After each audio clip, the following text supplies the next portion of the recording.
All right, let's discuss.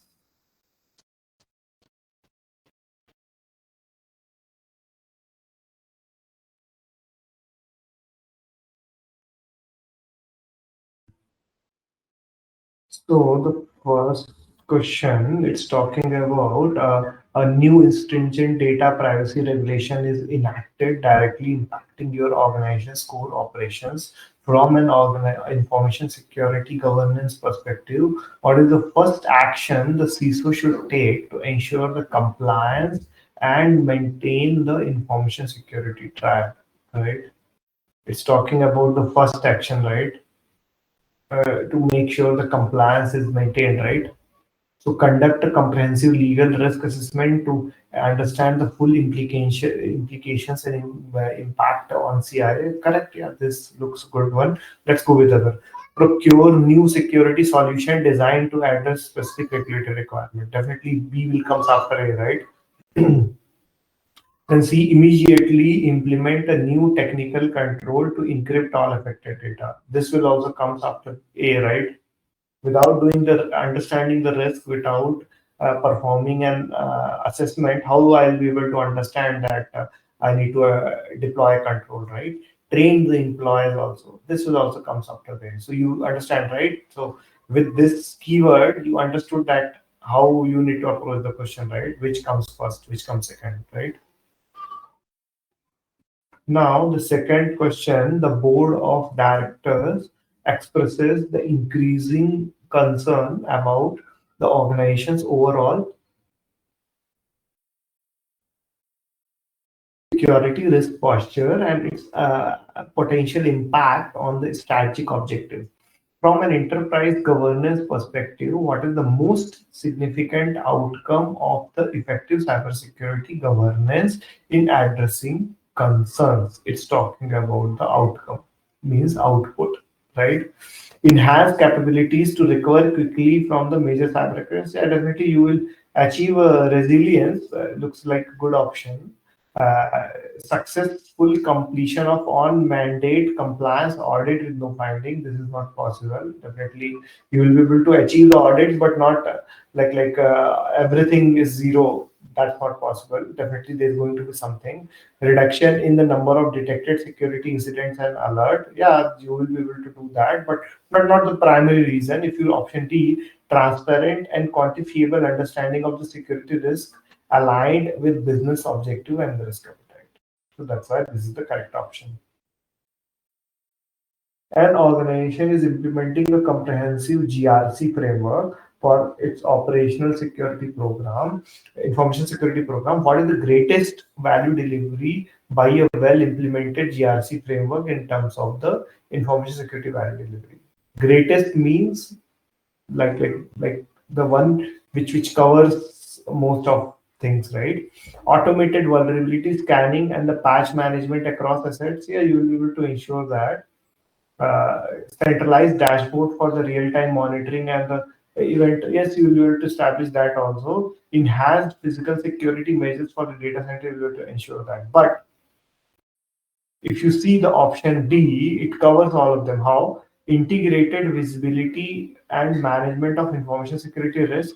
These are all risks only in the different thing, right? You are able to manage all the risk, your controls and the compliance obligations, right? Enabling informed business decisions. That's the correct option is D. Four, an organization is making strategic investment in a new digital transformation initiative. What does effective cybersecurity governance best enable the organization to do concerning its cyber risk posture in new venture? So automate all security compliance reporting for the regulatory bodies. No, this you're not going to make sure through this, right? Ensure you go with other options. Ensure 100% elimination. This is totally correct. You cannot eliminate 100% threats. Rapidly identify and respond to zero-day exploit. Impacting this is also a one of the scenario. But if you see option B, allocate security resources based on prioritized business risk and the strategic objective. So that risk can be the zero-day attack also. That risk can be the regulatory issues also. So you'll be able to do that. And any questions on these? What we discussed? on these four questions? Any doubts or any different opinions you have?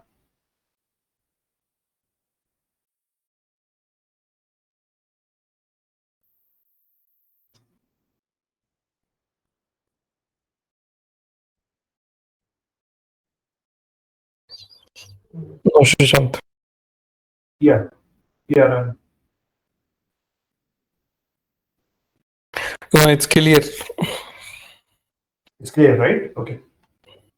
So that's how you need to approach the questions, and then I think after this training, you will understand that which particular option is correct, which one is incorrect, so that you will be able to select those options appropriately when you solve the questions. Now, flow of business vision, right? So we discussed it multiple times since the beginning, but still, let's see how the business vision flow from top to bottom. So vision is like in the organization, the vision was to adopt AI. Let's take understand it from the uh, example, some example. So adoption of the AI is the vision of the board, right, in next 3 to 5 years. So and you also know, right, something, all these things cannot be done in a very short span.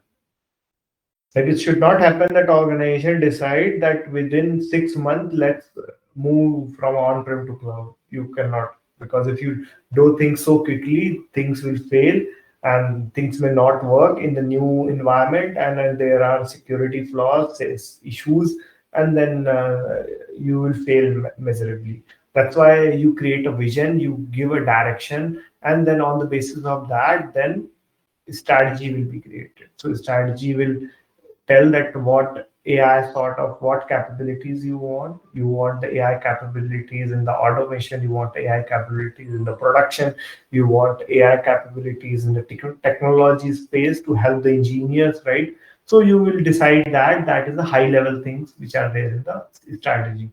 On the basis of the strategy, then you create the business objective.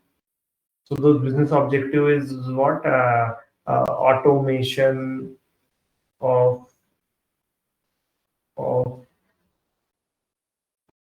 manual task to agentic AI. This is one objective. So likewise, you can draw multiple objectives, right? So they will only talk about the automation. Now you want to make sure that the automation of these objectives you are able to achieve. On the basis of that, then the IT strategy is derived, where the CIO or the CTO will say, okay, so we are adopting AI, so we will be needing additional infrastructure. We need to procure the additional tools.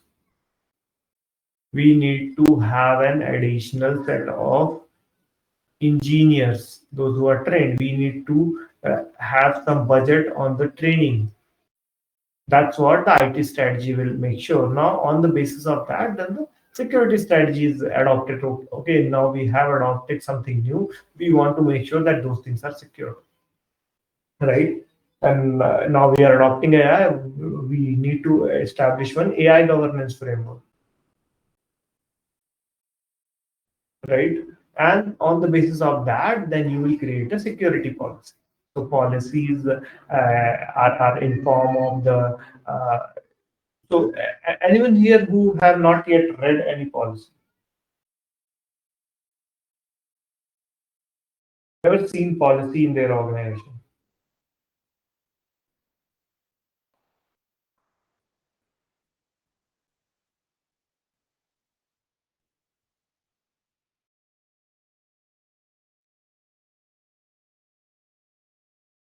Okay, okay.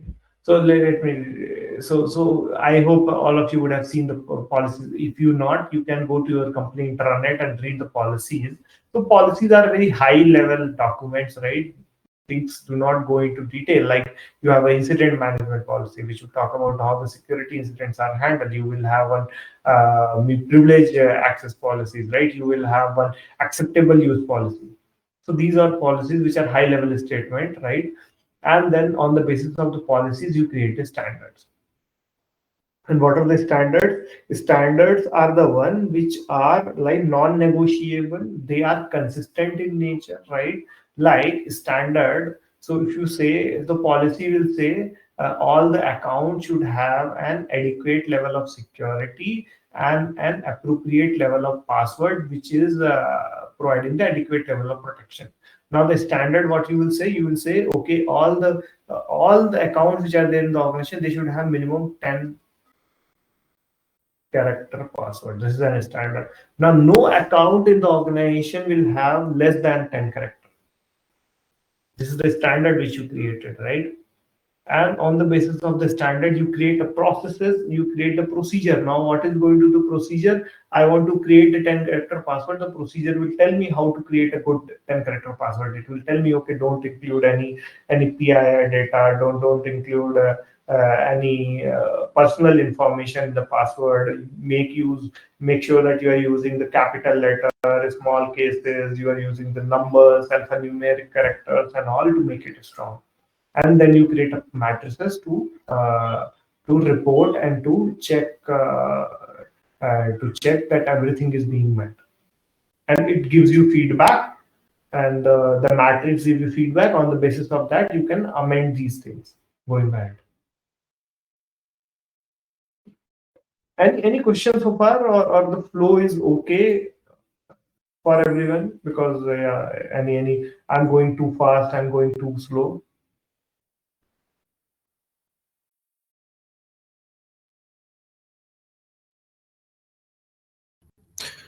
It's fine from my side.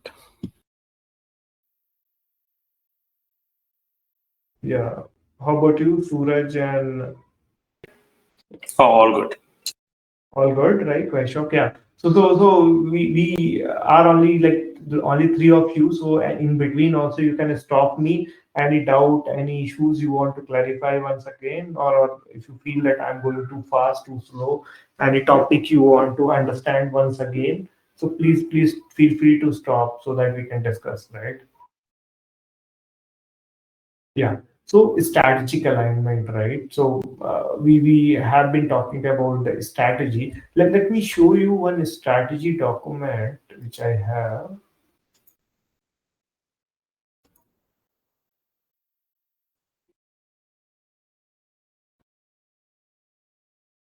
so that you get an high level visibility. So it's just a sample document of one of the university.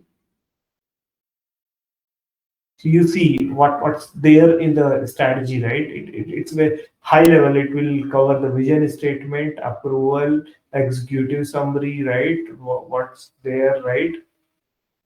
And how you need to implement.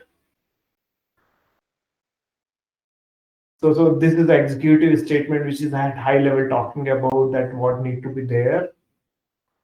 Then a summary of that, right? Then the background context. Oh, so and you know that industry to industry this context will change. So maybe one industry, for finance industry, the context is different. For a manufacturing, the context is different. For a organization, those who have a local operation, for them the context is different, right? Like there are a good number of companies they only operate in India. For them, the context is different. But there are companies they have a kind of a global presence, right? They are multinational corporation having offices all around the country, handling data of the multiple country citizens. Then the context is changed, right? They need to follow those laws, rules, regulation. They need to have a stringent level of controls, right? So that's how the context is defined. Then the threat landscape.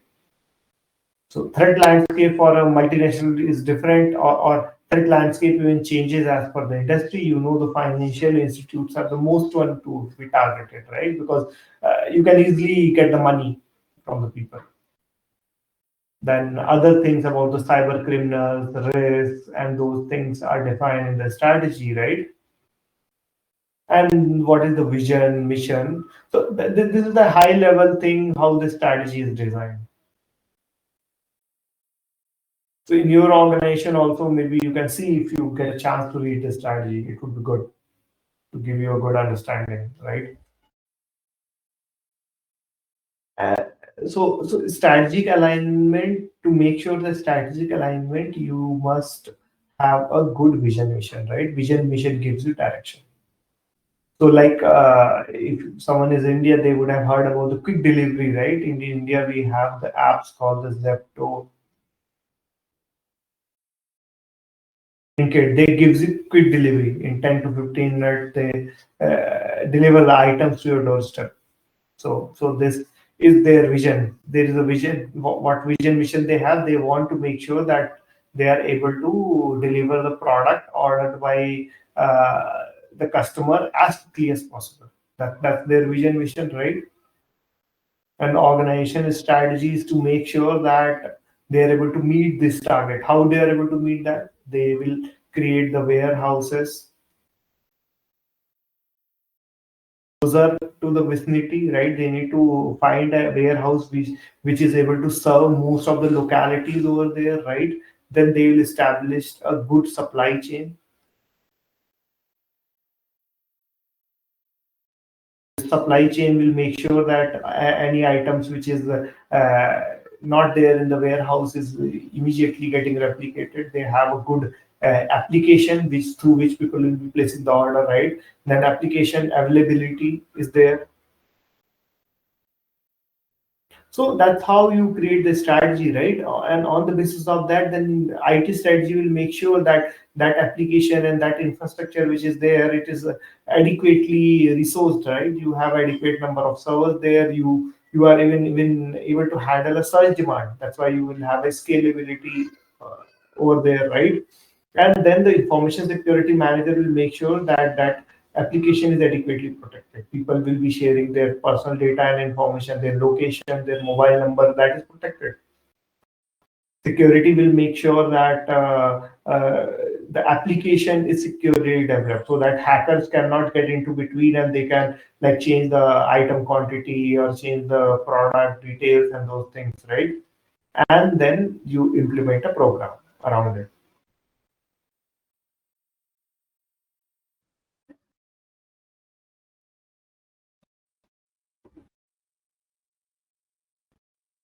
Just a moment. Yes. So vision is how, why, like why the organization exists, why there is the existence of the organization. That is the vision. Mission is what they are going to do. Let me show you vision and mission on maybe some big tech company. So that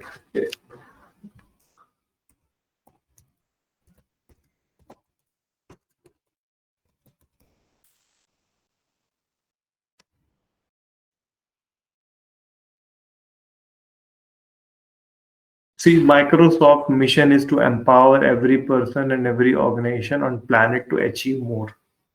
It's very high level statement, right? You can read about other also, right?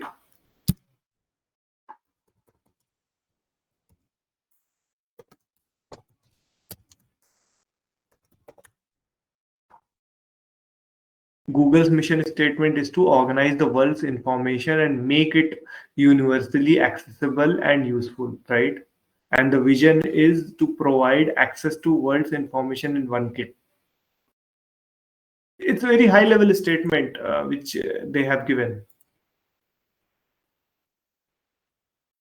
right? So vision is why they exist. What's the criteria of existence of these organizations in the planet, right?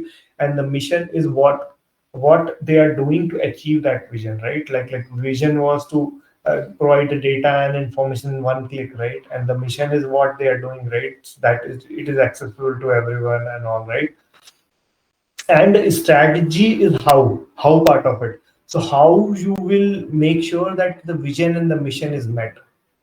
For that you will have an adequate number of resources, adequate number of infrastructure, right? Your application availability should be there, your application should be securely designed, right? And then you create a tactical plan. So tactical plan is actually a medium term plan, right? For a year and so Just give me a minute. I'm getting this call. Just a minute, right?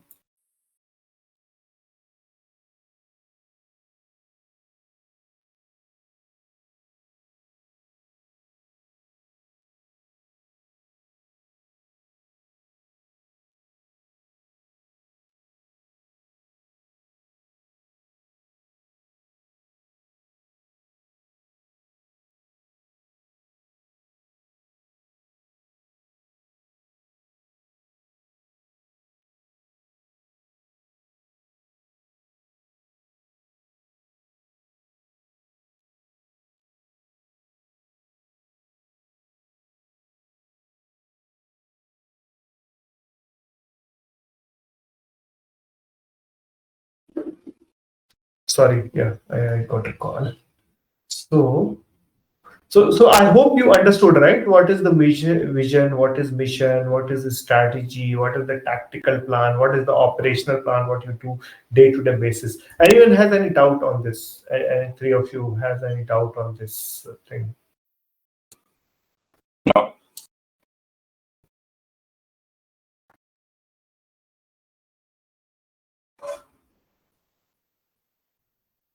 Yes. So how many of you get confused between the framework and the standard? Oh, what do you mean by framework and what do you mean by standard? Anyone can tell me difference?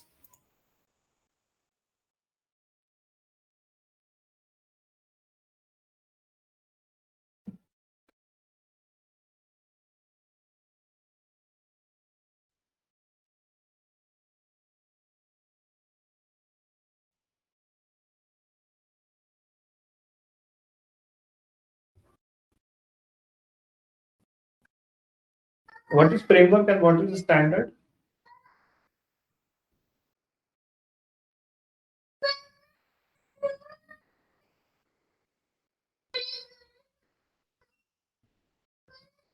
So framework is actually the one which gives you a high level. The framework is one which can be tailored as per your requirement, right? Like NIST and framework, right? NIST CSF is a framework. Then there is a COBIT, which talk about the controls and IT related controls. Then there is the ITIL framework, right? So the framework has some specific requirements which are given there, right? So the NIST CSF will only say, they will say that the you should have an effective password to protect the account confidentiality. Effective password to have the confidentiality, and some of the framework even they say that minimum we should have 8-character password to have a effective security. On the basis of that, organization will create a standard. Okay, NIST says that effective 8-character password to have a security. For our organization, I'll tailor, I'll say we should have minimum 12-character password. So this 12 character become a standard for the organization. Like you cannot deviate from this 12 character password, right? Every system should have minimum 12 character password. So this is an standard, right? And you check. So my shock is from the audit background. So maybe he may tell us that how do you check Vaishak on these aspects?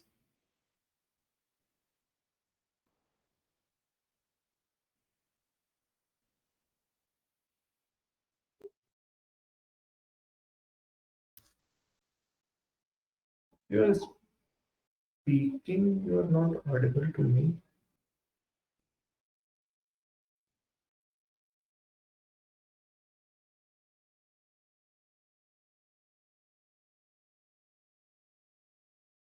Hmm. Is his voice audible to others?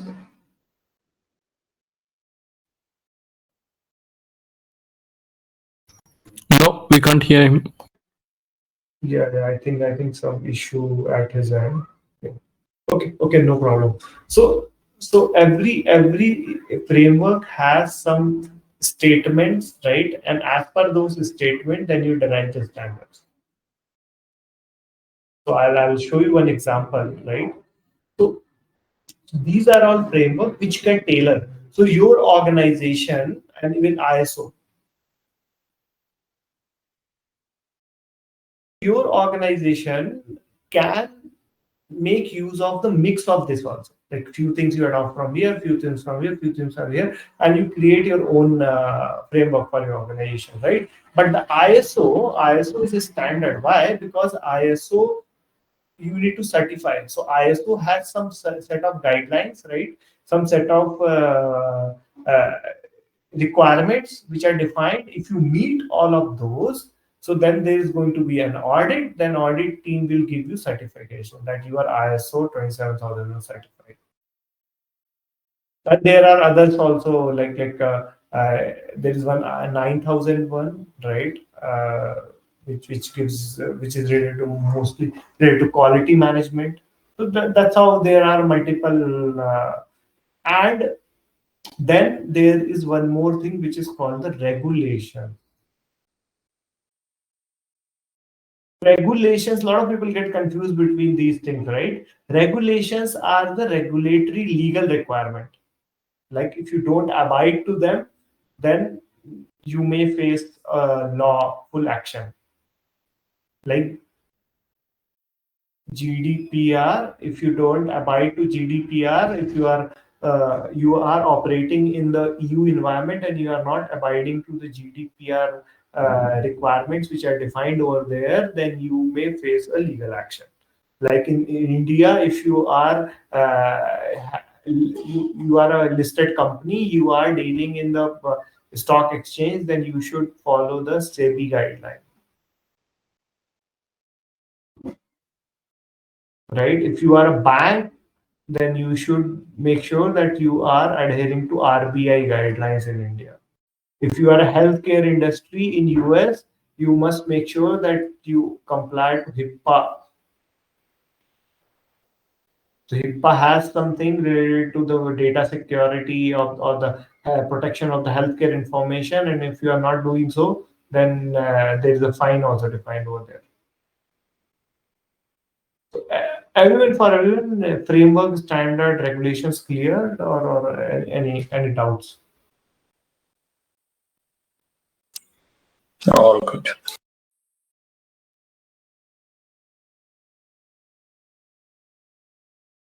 All right, so let's not discuss. Yeah. So there are some cybersecurity frameworks, right? So cybersecurity is like NIST CSF, right? And then there is COBIT. There is one ITIL related to IT operations, right? So these are the cybersecurity frameworks which you can adopt and you can map your because in organization, like suppose you joined an organization on day one, and like let's suppose there is a startup, like so there is no security currently in the startup, right? Like they had some little bit development team and all, they are following some security standards, maybe some OS top 10 and all those things they are following to develop a secure application, but there is no specific security as a function in the organization, right? They hired you on the day one, right, as a CISO. Now what you will do, you cannot like start from scratch, right? You cannot like build everything at your own. So what you will do, you will first do an gap assessment. We will be talking about this a lot in the next domain. Gap assessment. Gap assessment will do what? It will tell you what I have today, because you will never start from the zero, right? Definitely something would be there in the organization, some basic policies, some tools, something they might be using, but not as a security as a standalone function, but something they have already, right? So you will say, okay, what I have, what I want to achieve. So I want to achieve an robust security in a period of maybe 2 to 3 years. That's what is the plan, right? So what I'll do as a CISO, first I will do a gap assessment and I'll see, okay, these are the gaps, right? There is no proper policies, there is no governance, they are not maintaining any risk register. So these are things, these are the gaps, right, which I identified. I want to fulfill these gaps. So what I will do, I will make use of any framework. So I'll go with the NIST CSF. I'll read the NIST CSF guideline. I'll see, okay, what are the requirements which are defined. I'll tailor them because there may be a few of them which might not be applicable to my organization. So I'll remove them and then I'll create my own framework and I'll map everything against NIST and then I'll create the standards. So I'll create some other standards, and those standards will make sure that I have a consistency. So like standard related to the password management, standard related to the risk management. So those standard I'll define, and then I'll define an implementation approach. Right. So I'll create a roadmap. So I'll not be able to establish everything in a day, right? So I'll say, okay, in the first quarter, I will achieve these many number of deliverables, second quarter, these many number of deliverables, and so on. I'll be able to do that. Anyone here who have worked on the ISO 27001 and all kind of audits?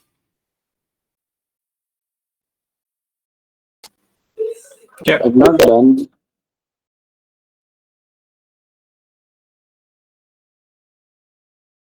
Yes, yeah. Two people were saying. Yeah, Vaishok, you were trying to say something. Yeah, so I've not done the ISO audits, but I'm certified on that. But yeah, I've not got the opportunity to work on it yet, apart from the ICFR testing that I do. Okay. And how about you, Suraj and Ran? Yeah, I do.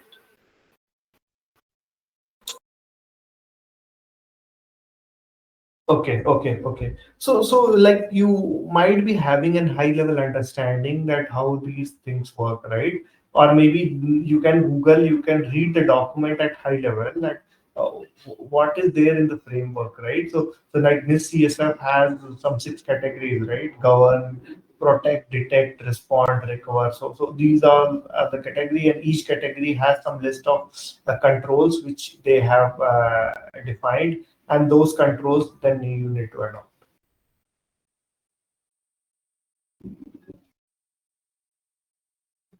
Yes. So now let's go talk about the business alignment, right? So you need to link business security initiative to the business requirement, right? Like suppose I am a big organization and my as a CISO, there is one particular line of business. Suppose let's say example I'm bank, right? I'm a bank and there's one particular business owner. He designed one application for people for the online banking application that they designed. Till now I was not having that. Now this new application has been designed. Now the new application, if they are designing, then that application will require an adequate level of protection, security, identity and access management. Those things need to be done, right? But like suppose in within the organization, I am following the 14 character password. Will I tell all my customers also, those who are logging in into the application, to follow the same? It might not be possible for the people, right, to remember, right? It's become very difficult to remember such a long password. So maybe what I'll do, I'll as per business requirement, as per the CISO, I'll say let's have the multi-factor authentication. Let them give a facility for the OTP or some kind of other kind of the factor which they can use to make sure that the application and the data of the people are also protected, and the standard is also not breaking. So the business alignment, it gives you the strategic directions, right? It linked the security objective to the business goal. So here the business goal was to ensure the application has an adequate level of the protection that you are making sure, right?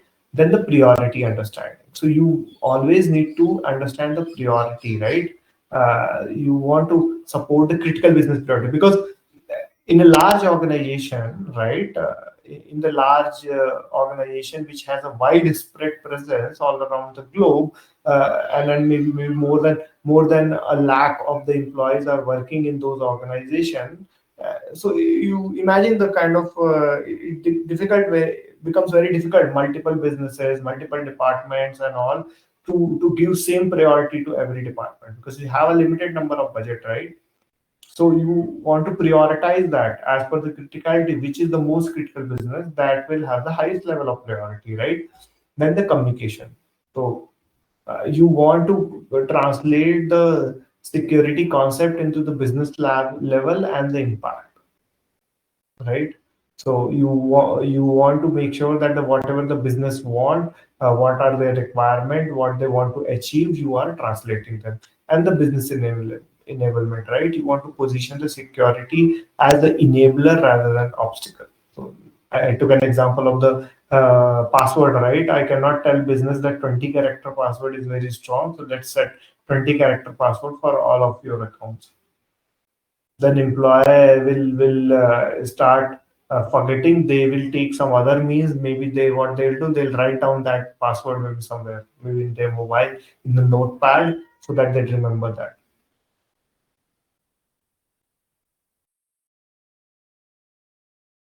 Yes. Now development of the strategy, right? So as a CISO, as a security manager, you must know, you must understand, right, how you can develop the strategy, right?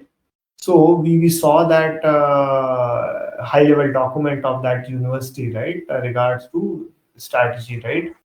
So once you develop the security strategy, that particular strategy should first is the alignment to the organization strategy. That is very important, right? And organization strategy will gives me what are the objectives they want to achieve, and on the basis of that I'll create a security objective. So security objective is a high level statement, like suppose we are taking my organization. We are moving from on prem to cloud, right? So we are saying, okay, our 30% critical infrastructure will remain on-prem and 70% will move to cloud. That's the organization want, right? They want to save cost because the maintenance of the on-prem infrastructure is very expensive, and their current on-prem infrastructure has become legacy. Maybe they don't have a cost and all to continuously patch and replace those hardware, right? Now they want to move to cloud. What they'll do, now this is the requirement, this is an objective set by the organization. Now from a security perspective, so now the for a CISO, he need to make sure that there is a correct framework, because your assets will now move to the cloud. So those cloud resources should also have a adequate number of security. So there you can search, there is a framework called the Cloud Security Framework, designed by the CSA, Cloud Security Alliance. So you should have a correct framework. Then you should establish a governance. So like you will create a policy, you will create the standard on the basis of the CSF, right? Then you will create a procedures for performing the tasks, right? These are all objective which you want to achieve, right? You want to achieve all these policies are deployed properly. That's why you will purchase one CSPM solution. So this CSPM solution, what it does, it's a kind of a middleman. Someone would have heard of the Palo Alto Prisma or Prisma Cloud. Now they call it a Synapse, right? That Palo Alto Prisma Cloud, it you can define some policies in this, and then every asset and everything which is deployed in the cloud, this particular tool will check those particular assets and those infrastructure and if it's not matching to the policies, then it will generate the alert. And like example, like suppose I want to create one database in the, I'm creating my database in the cloud. Now the there is a policy that the database by default the port 80 should be closed. So then it will make sure that that port 80 is blocked, right? Now business integration, right? So you want to make sure that all you are taking the requirement from all the business units, right? All the business requirements are being met, right? All the business requirements are being fulfilled as part of the strategy. And then the goals. So goals are the foundation of the security strategy, right? So the foundation start from the goals, then the business integration, and then finally you derive the security objectives.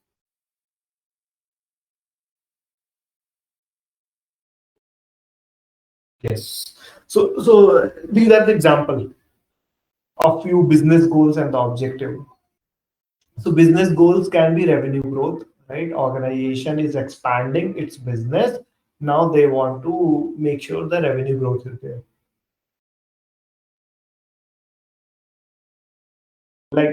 Suppose there is one like you would have heard about the Zoho. It comes into the picture recently a lot, right? So Zoho is a private entity company, right? They offer a suite of product like Microsoft. Even the meeting which we are using today is Zoho only, right? So they provide a similar kind of the suite of tools, SaaS products like Microsoft has, like Microsoft has a Teams, so they have the Zoom meeting, and like WhatsApp, so there is some Aratai and all, right? Now Zoho is expanding the business. Zoho want to expand its product to other markets, maybe to the European market, to the China, or maybe to the Australia and all other companies they want to target and they want to migrate there, right?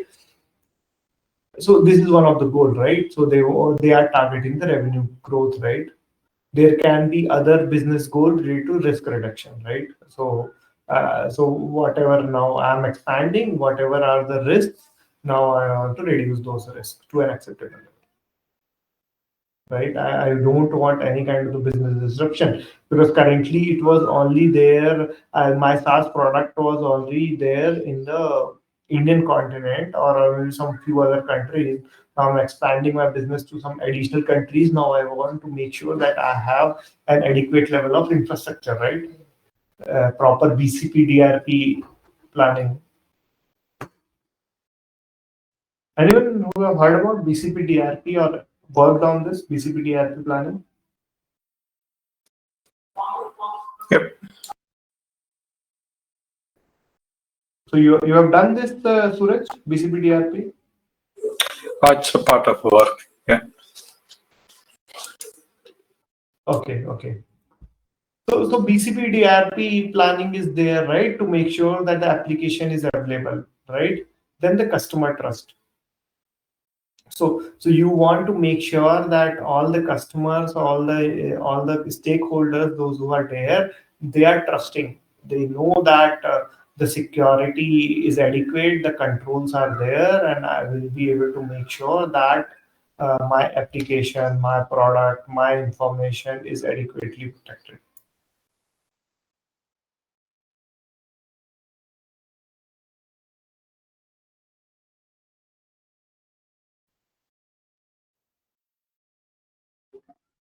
Just a moment.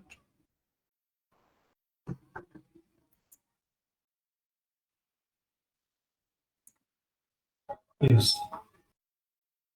And through this, there can be objective related to regulatory compliance. Like suppose you all know that India recently last year they introduced DPDP, right? Now the business goal would be to comply to the DPDP.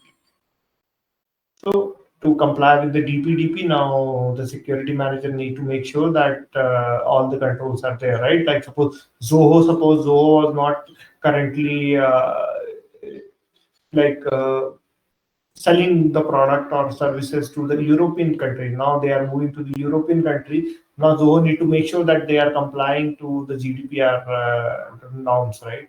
So that for that, then their CEO, CISO, and all need to create a security strategy, and they need to establish the protection. I hope with this example, these things are clear. Yes. How important is organization culture? So you all keep hearing a security culture, a good culture in the organization, security awareness culture. So how important it is? Anyone?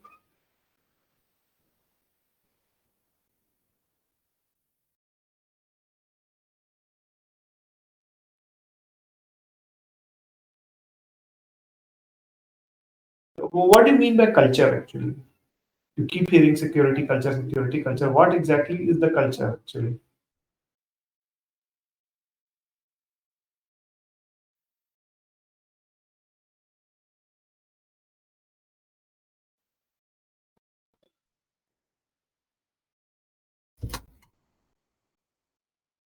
So let me take an example, right? So security aware culture, right? Security aware culture means, and always the culture is followed from a top down.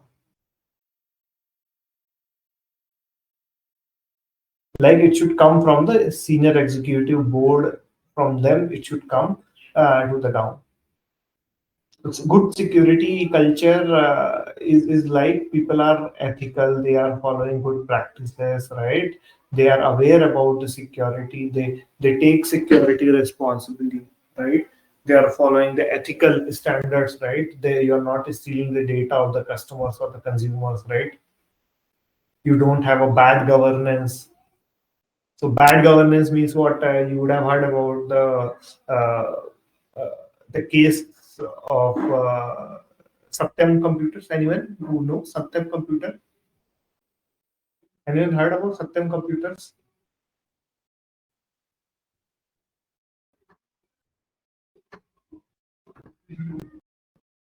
There was a company named Satyam Computers. Yeah. Is this a scam that happened a few years back?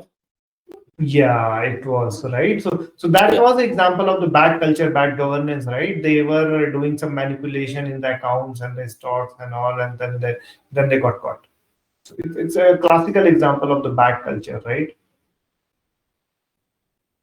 Now, suppose the organization they are saying that everyone is aware about the security, everyone knows they are having good phishing campaign and all, and maybe a senior executive himself is clicking on the phishing email. And it shows a bad culture, right? That the senior executive himself is not serious about the security, what others will do, right? That's why it's very important to have a good culture, right? So and how it is ensured, right, that how the business is organized, right, shapes its cybersecurity approaches, right? And most organizations use the functional structure with the specialized department contributing to the business objective, right? You might see, Google it. So there is a recent talk, right? So what Google is doing, right? Google is removing a CISO, a central CISO as a function.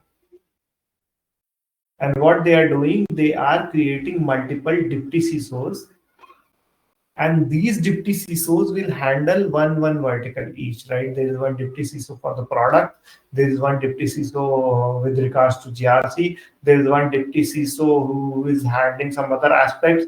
That's what they are doing. So they created a larger shift in their culture and the structure. So they change the structure from a centralized, central driven CISO, because they think that the central CISO, for him to handle such a huge amount of load, is very difficult, because because each and every, for a CISO, he need to handle multiple things, right? There is a GRC, there is the application security, then there is regulations, right? Then there is one CSDM, security defense and monitoring function, which comes as a SOC, threat intelligence, red team, blue team. So for one person to handle so many things is not possible. That's why Google told, let's appoint multiple deputy CISOs, some 14 deputy CISOs they are appointing, I think, and they will handle the security of those things. Like in few organizations, they call it as a BISO. Anyone heard of BISO? Or in your organization, you have the BISOs? Nope.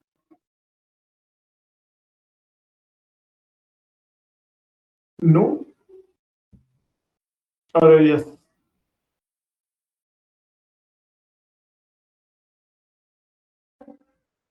So, so BISO is the Business Information Security Officer. So every organization, they have the multiple businesses, and each business has one information security representative sitting with the business, so helping with the business needs and all, collaborating everything, and then kind of collaborating with the CISO directly and addressing those issues. So that's what the BISO do, right? So with a good structure and the function, right, you will be able to make sure that you have functional integration, right? Each organization unit from manufacturing to marketing has a specific security responsibilities aligned with their operations, right? So organization is made of the multiple functions, so all those should be aligned, and the universal responsibilities, right? So information security, I gave that statement, right? Security is the responsibility of everyone, right? Everyone is responsible for security in the organization, but the ultimate accountability is with the board. Everyone knows that if the clicking on the phishing emails and sharing the data, stealing information is not good. And if suppose someone try to commit that, then that person is responsible for doing that, right? He may held accountable and some legal action can be taken against this, but ultimate accountability is with the board, because how that person clicked on that, how were there not adequate number of controls, adequate number of things they have in the organization to protect that particular thing from happening, it means that is not there, right? So that's why it's a universal. And the hierarchical alignment, right?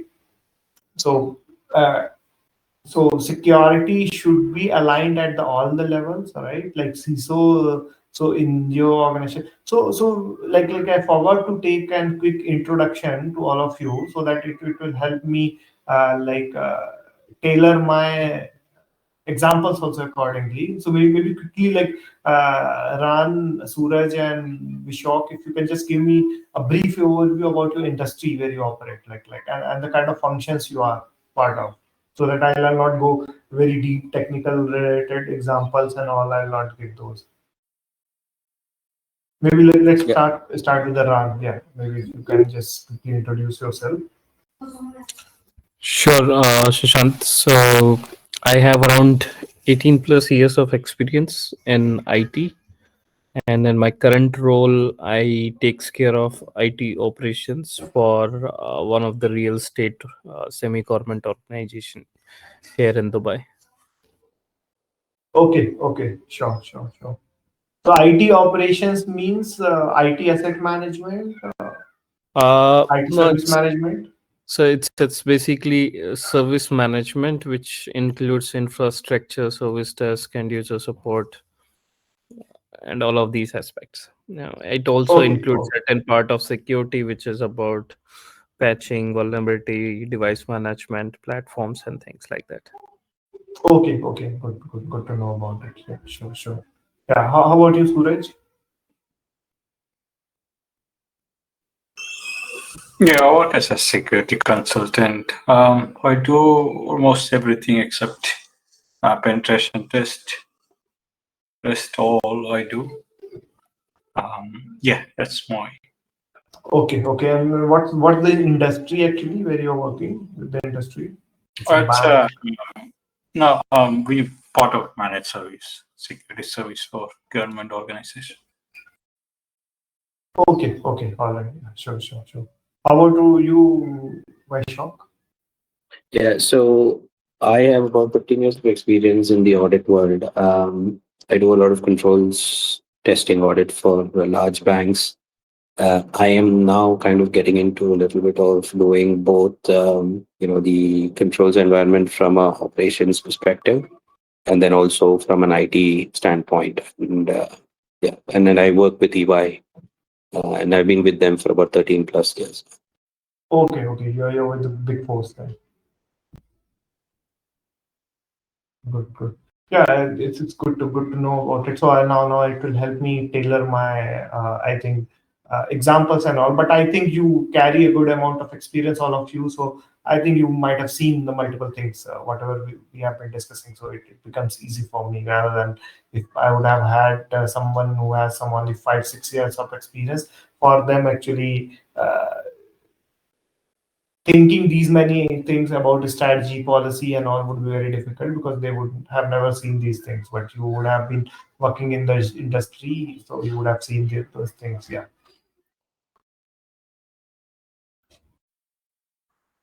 Yes. So now, what is the importance of the organization culture, right? So, so first thing is that culture provide the basis for the security activities, right? And how culture influences, like you take a simple example, right? Suppose if there are two companies, right? There is one established organization, right? Maybe a fintech established organization, financial bank, and all. And then there is one new startup which has just come up, maybe 3 4 year old startup. Now imagine the culture. This is an established organization. They might have data and everything of their customers. So for them, maintaining reputation is very important because they are there in the industry from long. Now they have a good reputation among the people, right? Like you would have heard about the big banks like JP Morgan Chase, right, HSBC, right? These are all big banks all around the world, right? Citibank. So these are all big banks, right? They are all well established, 100 plus years old organization. For them, the reputation is much more important, right? So if there is a small security breach, data breach, ransomware incident against them, imagine the kind of reputational damage they will have, right? So that's why they will have a different kind of security culture, right? They will have a very uh, culture from the beginning itself. The day you join the organization, they will give you security training and everything. They will make sure all the kind of controls are there because they have a good amount of budget also. They have a good amount of team monitoring. But for this startup, having this everything is not very important for them. The priority is to maybe to jump from the current maybe $1 million company to $1 billion company in next 4 to 5 years, right? That's what they want to do. For that, they are doing any XYZ anything, right? They are meeting multiple clients, they are expanding their business like anything and all. For them, these many things are not important. So they have a high risk appetite because they are ready to take risks because they are expanding, right? So that's how it happens, right? So security culture differs also. So you people would have worked in some 2 3 different organization and you would have felt that change, right? Now, next thing is the shared responsibility, right? So security is responsibility of everyone. Each and every individual employee and everyone is responsible for security. So whenever you are opening any link and everything, then you need to make sure, right? That's why we'll be discussing. But that's why, have you heard about the AUP, acceptable use policy? Yeah. Right. So so when you joined a new organization, immediately they will actually make sure that uh, you read, understand, and sign this acceptable use policy. Why? Because they want to make sure that you understand your responsibility, right? You want to make sure you know that social media browsing is banned, what are the unauthorized sites. You need not to carry your laptop when you are moving abroad and all. You need to raise a specific request if you're going on a business trip and all those things. So that's why they make sure that the security is understood by each and every people, and they are responsible, and then they can be held accountable also, because then you are signing this document, you are acknowledging it that you have read and understood. And if tomorrow actually you breach that thing, then they may take a legal action, they may fire you, they may terminate you, right? And the risk awareness. So, so SOC team is not the only one who detect the incident. So the incidents are detected by the people also. Incident can be detected by a process owner. Incident can be detected by an individual employee. Incident can be detected by a DB admin, right? It can be detected by an software developer. So so that's why the awareness is very important, so that if people in the organization are not even aware that how to report the incident, how they are going to report it, they'll ignore it, right? Suppose your system and operating system is working very slow, or maybe you by mistake you clicked on a phishing link. Now you want to report it. If you don't know the process, how you will do that, right? And maybe you received any email which you are very suspicious about, you want to report it to the appropriate team, and you did not receive that awareness culture, awareness training, right? Then you will not be able to report it, right? And the behavior, right? So all the daily actions and everything what you do in the organization, that also supports the security.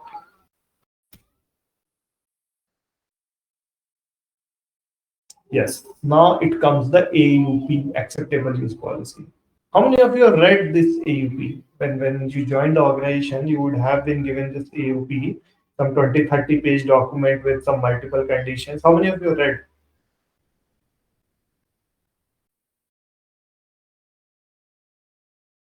I don't remember reading it. I think none of us, even I don't read it. Who has the time to read a 20-page document, right? You just sign it. But by signing it, you are making sure that you are adhering to everything, whatever is written there, right? And acceptable use policy make sure that how protected the organization is, right? Now let's take a very simple culture. We were discussing about the culture, right? So so the email from outside domains. So I remember I was working with a big bank, a multinational bank. All by default, all incoming emails from an outside domain were blocked. So I cannot receive email other than my organization's domain name. Everything is blocked. Now they have a process where you need an explicit request. You raise an access request. With that, they will enable that. That also on a certain number of domains. So this particular organization has a very low risk with regards to phishing, right?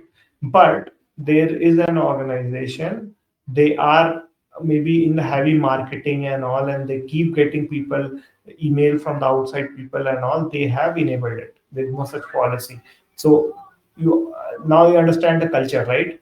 This organization A need not to give, they need to give a, however they need to give a phishing awareness campaign and all they should have, but not as compared to organization B, because they need to give very extensive phishing campaign and phishing awareness training to everyone, right? Those who are getting email from outside, because they have high chances of people getting the email from outside domains and clicking onto them. So they want to train people on those aspects, that how you identify, how you distinguish between uh, I'll say a phishing email and an actual email coming from a legitimate source, right? So that's how the culture differs. With this example, I hope it's clear, right? Now, what is the AUP? AUP is an policy which is there in all the organization. It has like has a scope and applicability. So first thing is the scope and ability, which all systems are covered by the policy, right? Is it all employee related thing? What is there, what is not? So scope and applicability statement will define that. Then what are the permitted activities? What you are permitted to use, right? You are permitted to browse internet on this particular browser. You are permitted to only open the websites which are permitted to use. You are only permitted to download the content, right? You are not permitted to download any unauthorized software and install it on your laptop. So these are the permitted, and there are some prohibited activity. You are not supposed to browse the uh, social media websites. You are not supposed to install any unauthorized software, right, which is not approved, right?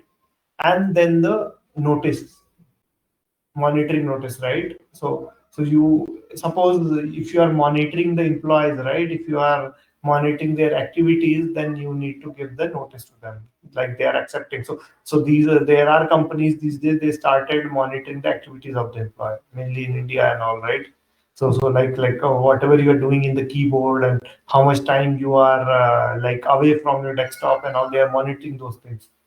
Or maybe CCTV camera if they have installed and they're monitoring your activities, then they need to take that consent. So that also comes from here. And then the violation consequences. Suppose you clicked something, you are not following what is there in the AUP, then what is going to be the consequences? So will they fire you? Will they kind of take any legal actions, or you need to pay any fines and all? So those things are defined here.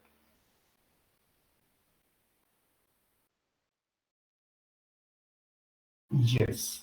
So structure and elements, and let's be sure. I'll tell you, you may get close to, I will say, 5 to 6 questions on the roles and responsibilities only.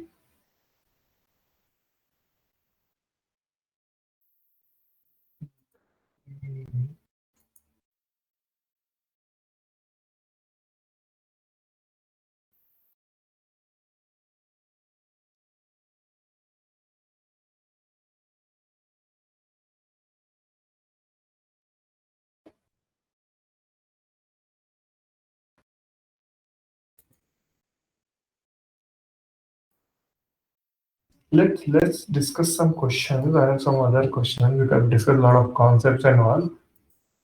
If you try to attempt these 2 questions.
Let's see what's the correct answer.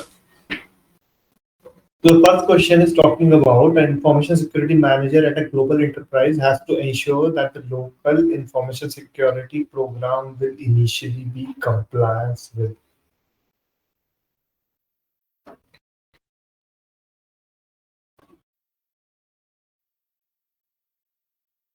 So here it's not A, it's always going to be there where the data is collected. Why? Let me tell you. So whenever, however, we are yet to discuss this compliance regulations and all, there's one separate topic here in this domain, right? So like suppose I am in global organization, I'm collecting data in European Union, and I am collecting data in Singapore, I'm collecting data in India, I'm collecting data in USA. So I need to follow the policy what is there in each and every those regions, right? I need to follow those local policies, right? I cannot follow the headquarter country. If my headquarters is in USA, I cannot follow that policy all across the world, right? But I cannot. There is no data privacy directive applicable globally. There are there are local policies, local laws, so that's why you always follow the policies and procedure which where the data is collected. Second one, this we already discussed, right? That who is the ultimately accountable? And you will get a question on this, right? For protection of the data. Ultimate accountability always lies with the board.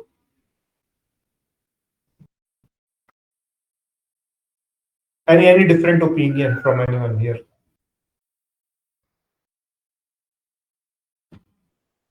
Because first one I saw a lot of people, a lot of you got it some different. I agree on the first one. I think, I mean, after the explanation, I did kind of recall in terms of one of the things, right? Like, So for example, where the data something. is collected, correct? Yeah, yeah. So so I was just looking back and thinking that in Luxembourg they do have this policy of nothing needs to go out of the boundary, and that's where I was able to recall it. But yes, what you mentioned in terms of it being B is accurate. So yeah, it is clear now in terms of how we need to think about it. Correct. Let's discuss about the organization structure, right? So anyone can tell me. So Ashok, you comes from a consultancy background. So what's the structure in your organization? How the security organization is structured? Like it's a CISO and all. How the Big Four works?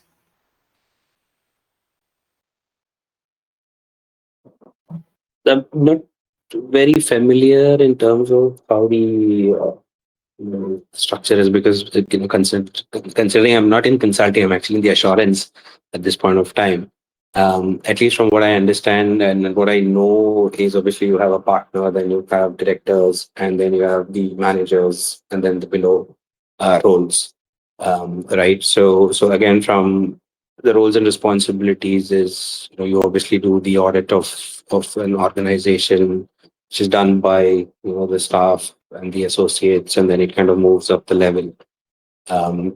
That's how I kind of look at it right now. But I'm still kind of getting through the structure in terms of the IT side within my own organization. Yes. So every organization, if you move from one to another organization, they have a separate or different kind of structure altogether, right? So there are organizations they follow centralized security function, like the organization has a limited uh, uh, kind of if it's small organization with a small number of employee, even the business is limited to a particular region, they may follow the centralized security function. Like there is one central security team managing everything. Like everything comes to that central security team, and they will handle everything.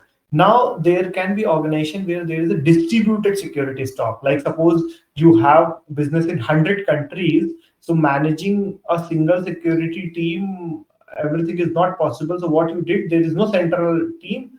everything is distributed. Like each and every country will have their own CISO, own head of security, and then they will manage everything. So that is the distributed. Hybrid is the best model, which follow mix of both. So you have one central team, they keep overall control, they will define the strategy, they will define the policies, and then those policies are distributed to each and every region. And then those regional security team are making sure that those security policies are adequately implemented, they are being followed, right? And they are working on those, right? And the matrix reporting is like it's a hybrid, right? Where each department, each business line, they are reporting to each other, right? That is the matrix. But mostly you will find this either hybrid model or sometimes a centralized model, which you may find in a small organization. But generally, in the big MNCs and all, you will find a hybrid model of the security where there is one uh, central CISO who sits in a headquarter country, and then maybe other local countries, they may have their local CISOs handling the security for that. Now, roles, right? So in the security as a function, right, we have the multiple roles, right? There can be the CISO, and in the CISM, from the ISACA perspective, you may find sometimes CISO, most of the time they use as the security manager. And security manager is the reference to CISO only. Security manager is not cybersecurity manager as a title which is given to people in your organization. It's a security manager means managing entire security, right? So we have a CISOs, we have a security architect, we have some operational level people, right? Like the SOC L1, L2 analyst. We have a security governance team. We have a analytics team, right? And what are the responsibilities of these roles? So each and every role has some distinct responsibilities, right? Like the CISO is responsible for creating the strategy, right? Creating the policies, right? Then there are other roles. They're responsible for doing the risk assessment. There is a role which is responsible for doing the control implementation. Then there is incident responders in the SOC team, right? Then there is a compliance monitoring team.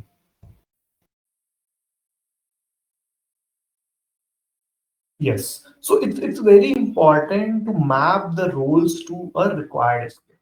That's why whenever you see a job description, right, in the job description, you will be able to see the what are the responsibilities of this particular role and what are the required skills. Because people may keep changing, right? So maybe a CISO may leave, security architect may leave today, and some new person will join. But this responsibilities and skills which are required to function, perform that particular task will always remain same. Because that's what they will be doing on day-to-day basis, right? That's why it's very important as a security manager, as a CISO, to map the roles to the skills.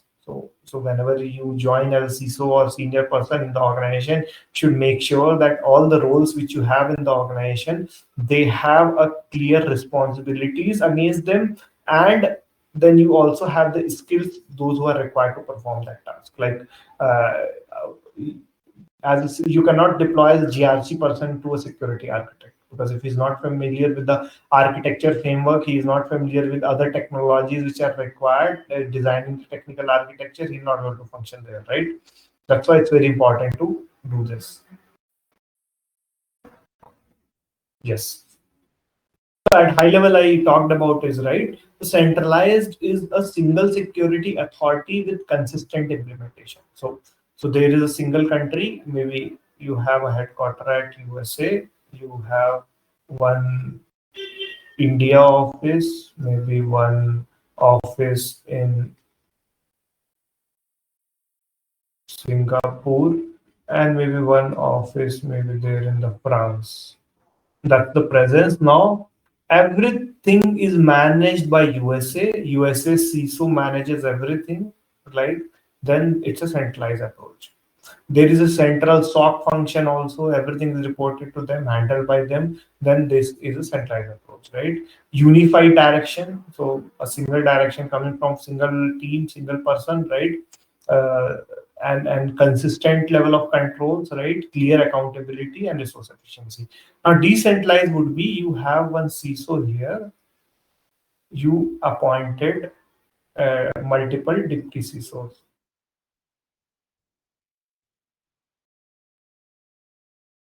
So this CISO has created a security strategy, overall policies and all. Now these people at the local level, they are responsible for the business unit arrangement, what kind of business they have, right? They can customize the control as per their need, right? They are responsible for the adherence of the local laws and rules, because USA CISO might not be aware what are the latest laws, rules, regulations there in India, right? Singapore, he might not be aware, so that they will be able to do. And the hybrid and the matrix model, which is combination of both. So this, which I discussed, was the hybrid model or the matrix model. Decentralized approach would be like there is no control from central. Everything is being handled at the distributor. Like you have four CISOs here, and then they create their policies and all in their environment, and then they design. So let's discuss this last question, and then maybe we can close for the day.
All right, let's discuss.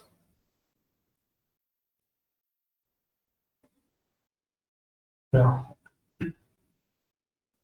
First one is company has a strong technical control, but the employees frequently bypass security procedure from a strategic alignment perspective. What is the first and the most crucial step the CISO should take to improve this organization culture? Implement mandatory annual cybersecurity awareness training for employees. Just by implementing a training, will you be able to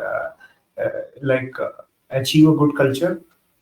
Because every organization has a training, people are doing the training, right? Not procure advanced security automation tool. No organization can create a culture just by having a good tools.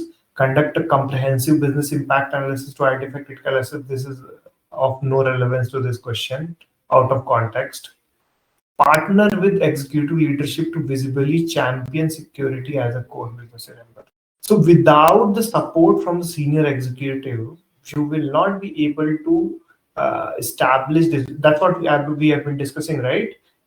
So support from a senior executive is very important. If they actually encourage thing right in your organization, they make sure that the security is a business enabler. It's being implemented in a good faith, then definitely you will be you'll be able to achieve the good culture. That's a correct option in the deal. And e-commerce companies' primary business goal is 50% global customer base expansion and new payment method to ensure best strategic alignment. What is the main consideration for the CISO information security strategy? Implementing the latest security technology for protection, that is not the purpose of the strategy. Achieving the compliance with the all international, yes, compliance you are achieving, but that is not the core objective. Minimizing the security budget expenditure to maximize the profit margin, you need to ensure that you are providing the value from security, but not as a revenue margin initiative, right? If you're not able to provide adequate protection, right? The main thing is what? Prioritizing security controls, directly supporting customer trust, data privacy, and payment system integrity. That's what the question is asking about, right? And C is the third question is a global non-profit organization has diverse regional offices, each with unique operational lead and local regulatory requirement to achieve the greatest effectiveness in the information security. Which organizational structure for the security is most appropriate? So hybrid, right? They are talking about it. We discussed, right? They're talking about it's regional offices, and each office has their own unique needs, right? So that's why you need to have that security in that way, right? Distributed in nature. Yeah. So first thing, so how to use the resource, right? Let me show you. All of you have got this. Mm, See some question bank, ISACA question bank.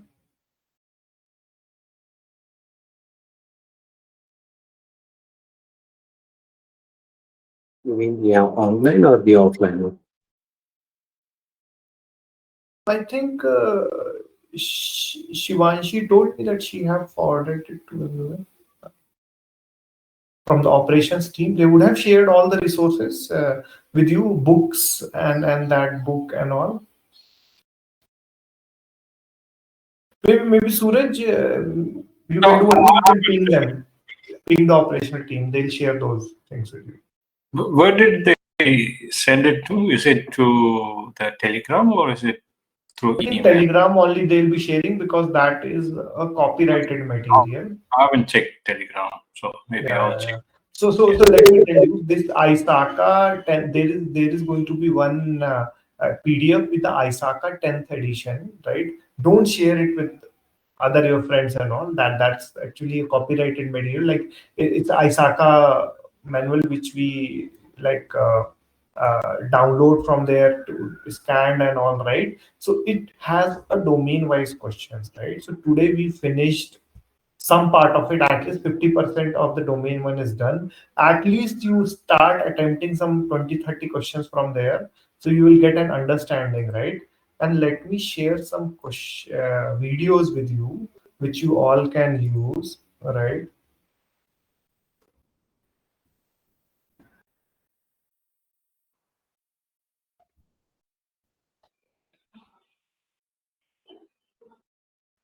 If free time, so question you can start attempting from tomorrow, but at least these videos you can watch. Let me ping that in the chat.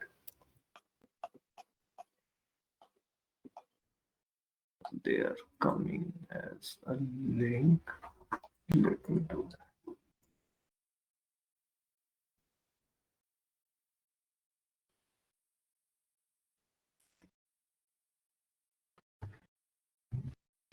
I don't know why it is coming as.